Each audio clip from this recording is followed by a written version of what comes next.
Isa ito sa mga pinakamadaling palitan sa inyong road bike, yung road gravel skewer. Yan, so I purchased this on eBay. Ito yung original na skewer na nakakabit dun sa aking Fuji Gran Fondo.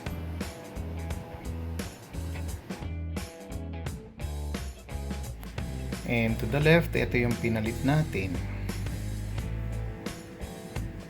Ito yung replacement na 12mm axle.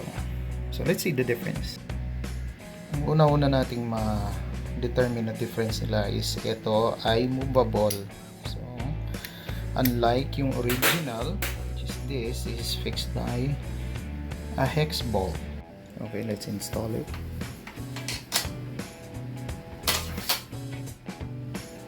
Ayan, ganyan lang siya. Ayan. Okay.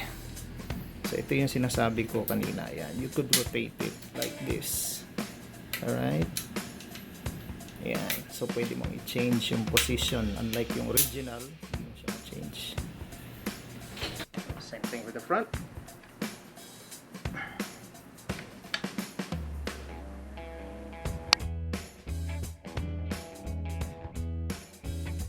Let's see how it goes and test the skewers.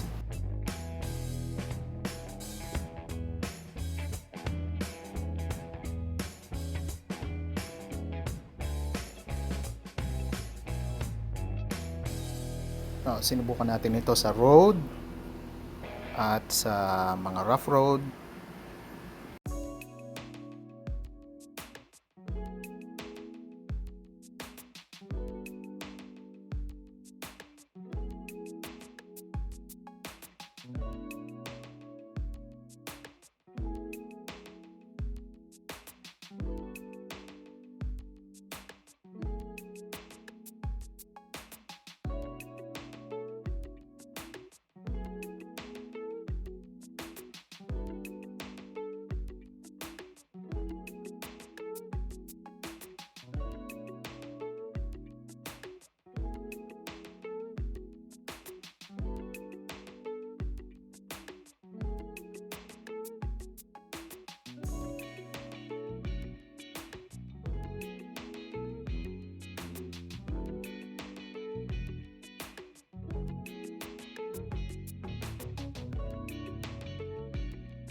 So, how does it hold up?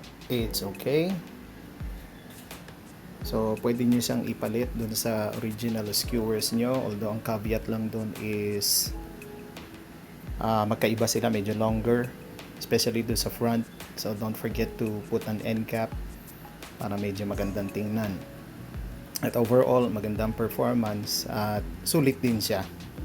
Highly recommended.